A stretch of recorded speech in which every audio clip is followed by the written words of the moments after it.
Sebelumnya, untuk menyelamatkan Naruto dari penyakit, Sasuke menuju Institut Penelitian Astronomi Tataru, fasilitas observatorium tua yang terletak di negara Redaku. Situs ini terpencil dari daerah lain, semacam binatang dinosaurus bernama Menou, makhluk yang seharusnya punah entah bagaimana berkeliaran di sekitar sana. Menou menguasai para tahanan sebagai penjaga bagi mereka yang dipaksa melakukan kerja keras dan kasar. Sasuke menyusup ke fasilitas sebagai salah satu tahanan. Rikudo Sennin pernah menderita penyakit yang sama yang saat ini menimpa Naruto. Menurut catatan kuno, Rikudo Sennin diduga sembuh dari penyakitnya di sini. Maka Sasuke mencoba mendapatkan beberapa petunjuk untuk mendapatkan obatnya.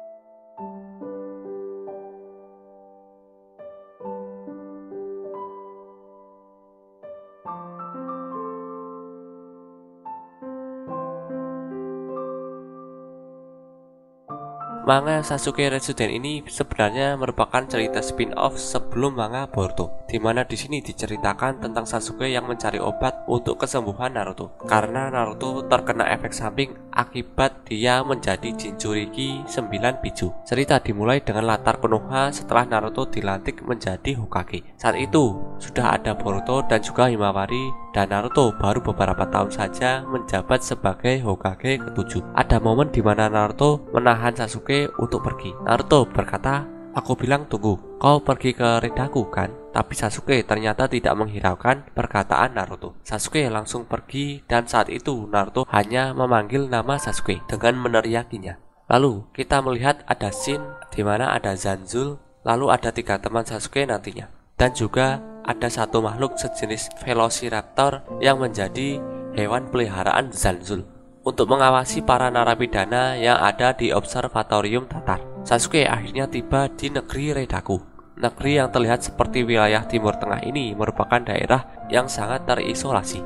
Di sini Sasuke berusaha untuk mencari informasi sebanyak mungkin tentang keberadaan Rikudo Sennin. Ini semua berawal dari informasi yang berasal dari Kakashi yang menemukan fakta jika Rikudo Sennin pernah mengalami penyakit yang sama seperti Naruto. Naruto dan Rikudo Sennin adalah Jinchuriki 9 Biju.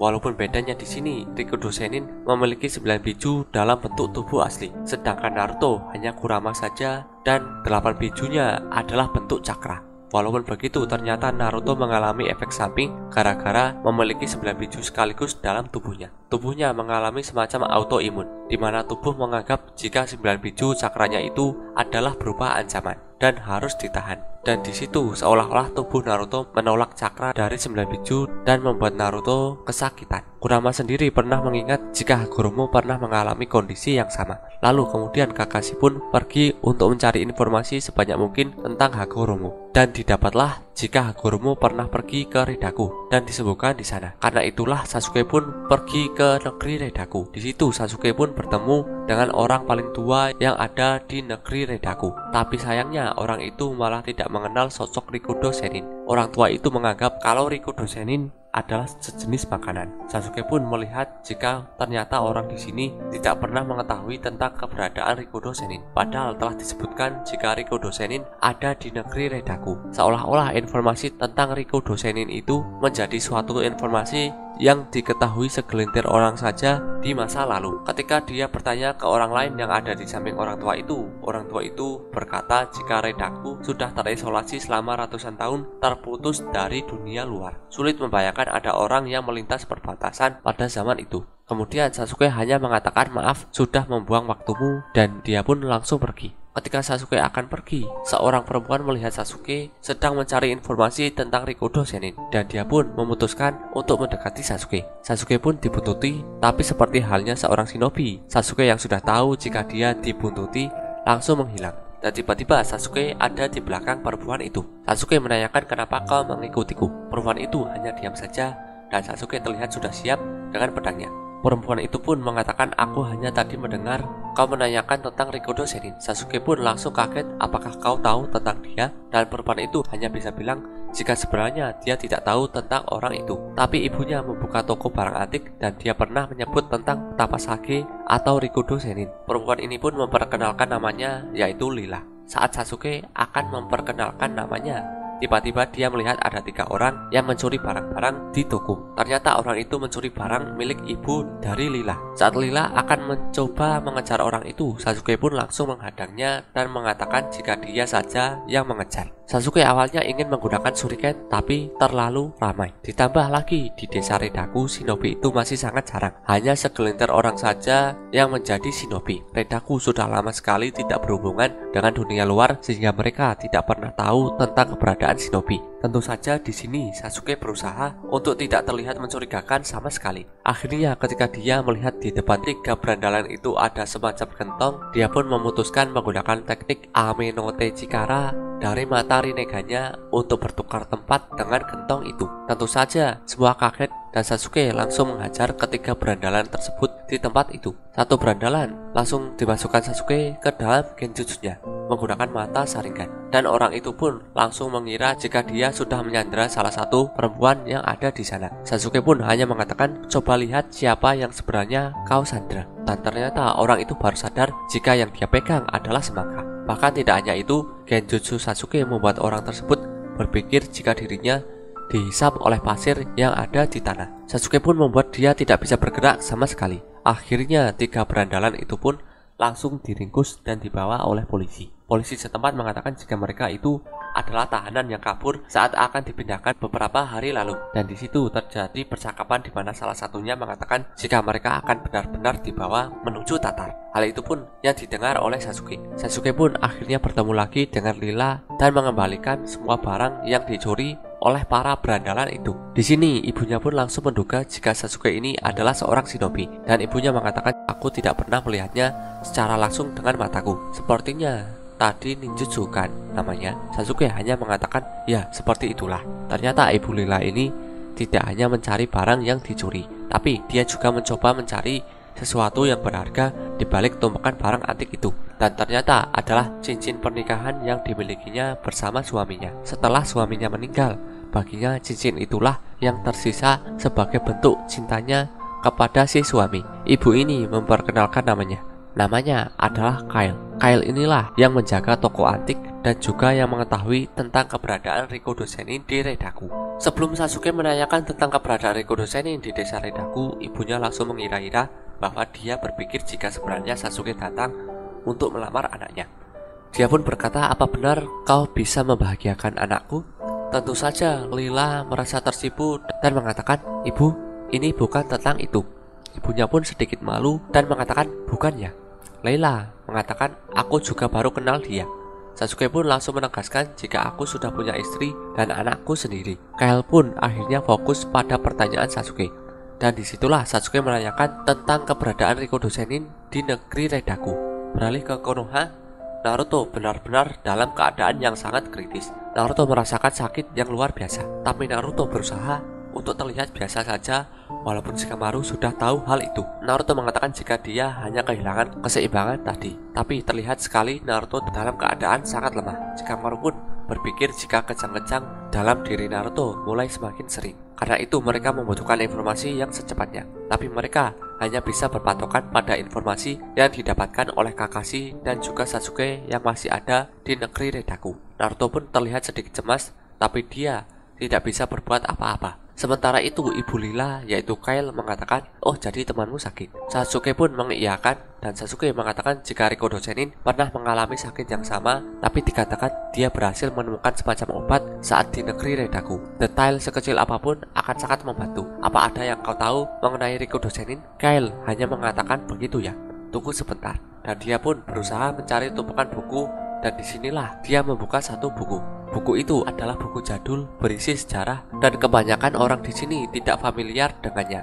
Kyle pun berusaha mencari informasi di buku itu tentang keberadaan Rikudo Zenin. Tapi tiba-tiba dia sedikit kaget karena ternyata ada sedikit informasi tentang Rikudo Zenin di observatori Tatar. Jadi ternyata informasinya hanya seputar bahwa Rikudo Zenin pernah ada di observatori Tatar. Sasuke pun langsung teringat dengan 3 bandit yang pernah mengatakan jika mereka akan benar-benar dibawa menuju Tatar. Akhirnya Sasuke berpikir jika dia pun harus pergi ke sana. Dia pun menanyakan kepada Kyle dan Layla bagaimana cara Sasuke bisa pergi ke observatori Tatar. Di observatori Tatar, 3 bandit itu sudah sampai dan mereka pun dipaksa menjadi pekerja kasar untuk menghancurkan batu-batu yang ada di sana demi membangun sebuah teleskop besar untuk mengamati fenomena langit. Waktu pun sudah berlalu 2 minggu dan salah satu bandit itu merasakan kesakitan dan juga kelelahan yang luar biasa karena setiap harinya dipaksa bekerja di sana. Dia pun mendapatkan info jika mereka harus bekerja selama 1 tahun penuh sampai selesai. Salah satu bandit merasakan penderitaan yang luar biasa. Bahkan ketika tidur pun dia merasa kedinginan karena memang daerah Rindaku itu berada di pegunungan yang sangat tinggi dan malamnya bisa mencapai -derajat celcius. Ketika waktunya makan, mereka pun membicarakan tentang adanya orang baru yang menjadi narapidana. Orang baru itu akan dibully dan dijadikan budak oleh para tahanan senior yang ada di sana. Orang baru itu tidak lain adalah Uchiha Sasuke. Dan terlihat Sasuke baru selesai makan. Salah satu bandit mencoba melemparkan garpu ke arah Sasuke dan tentu saja Sasuke dengan mudah bisa menghindarinya. Tapi garpu tersebut langsung menusuk pada orang di belakang Sasuke, yang mana orang itu langsung membalas menusuk Sasuke dengan garpu tersebut. Tapi Sasuke dengan mudah menghindar dan justru memukul orang itu sampai tumbang. Tentu saja orang-orang langsung melihat kejadian itu dan sisa 2 bandit itu mencoba untuk menyerang Sasuke dari belakang. Dan Sasuke pun dengan mudah melumpuhkan keduanya. Di sini polisi pun langsung mencoba melerai dan dia pun ingin memasukkan Sasuke ke ruang isolasi sekarang. Tapi ternyata penjaga itu langsung ditahan oleh sang direktur, yaitu Direktur Zanzul. Direktur itu mengatakan, dari penglihatanku orang ini bahkan tidak menyerang sekalipun. Semua perlakuannya hanya untuk pertahanan diri dari perusuh yang sekarang tergeletak di lantai. Zanzul mengatakan jika Sasuke masih wajah baru di sini dan dia belum beradaptasi dengan observatori ini. Jadi Direktur Zanzul meminta agar semua orang mengabaikan hal itu. Para bandit yang tumbang itu pun dibawa ke ruang medis. Di sini Zanzul mengatakan kepada Sasuke bahwa walaupun Zanzul sudah membela Sasuke, Sasuke tidak bisa melakukan apapun secara bebas di sini. Sasuke hanya diam saja. Dan ternyata di sini Sasuke pun ditemui oleh salah satu bandit yang tidak ikutan menyerang dia. Dia malah mengajak Sasuke untuk bergabung dengannya agar bisa kabur dari observatori ini. Orang itu menunjukkan jika dia bisa menggunakan sedikit cakra dan dia pun mengatakan jika tempat ini dikelilingi oleh tembok. Tapi mudah bagi mereka untuk bisa memanjatnya. Di sini Sasuke ternyata malah tidak tertarik. Dia mengatakan dia tidak ikut untuk kabur karena ada sesuatu yang harus dilakukan di sini. Orang ini langsung kaget mendengar informasi dari Sasuke itu dan dia pun berpikir bagaimana bisa ada orang yang mau dengan senang hati menjadi budak di sini tanpa ada keinginan untuk kabur. Dia pun mengatakan jika hari ini cuaca berkabut, itu artinya ada satu kesempatan bagi mereka untuk bisa menyelinap melewati Meno. Meno adalah suatu makhluk mirip Velociraptor yang menjadi pengawal dan juga penjaga di tempat itu. Yang mana jika ada orang yang berani kabur, mereka akan langsung ditangkap dan juga dimakan oleh makhluk itu. Kemudian akhirnya para tahanan kembali lagi bekerja kasar dan saat mereka bekerja kasar, diperlihatkanlah Meno yang sedang menyiksa salah satu tahanan dan akan memakannya. Ternyata tahanan itu sepertinya akan dimakan gara-gara dia berusaha untuk kabur dari observatori itu. Tahanan yang dimakan Meno itu adalah tahanan yang sebelumnya mengajak Sasuke untuk kabur. Terungkap juga jika observatori Tatar ini tidak ada gerbang yang ditutup. Semuanya terbuka lebar dan semua orang sebenarnya bisa pulang dan pergi sesuka hati mereka. Tapi mereka tidak akan melakukannya karena gerbang tersebut selalu dijaga oleh Meno. Yang mana Meno ini punya penciuman yang sangat tajam dan bisa berlari sangat cepat sehingga dia bisa menangkap siapapun yang berusaha untuk kabur. Sasuke pun berusaha mengamati dan melihat ada sesuatu yang janggal dengan sosok dinosaurus kecil ini. Dia juga mendengar tahanan lainnya mengatakan jika Zanzul satu-satunya orang yang menjinakkannya dan Meno akan selalu patuh pada perintah dari Zanzul. Sasuke berpikir jika awalnya dia datang ke sini untuk mencari informasi tentang Rikudo Senin. Tapi sekarang dia menemukan fakta jika observatorium ini justru menyembunyikan rahasia yang bahkan lebih gelap. Sasuke sepertinya akan mengobservasi dua hal. Selain informasi tentang Rikudo Senin, dia juga ingin mengetahui tentang observatori Tatar.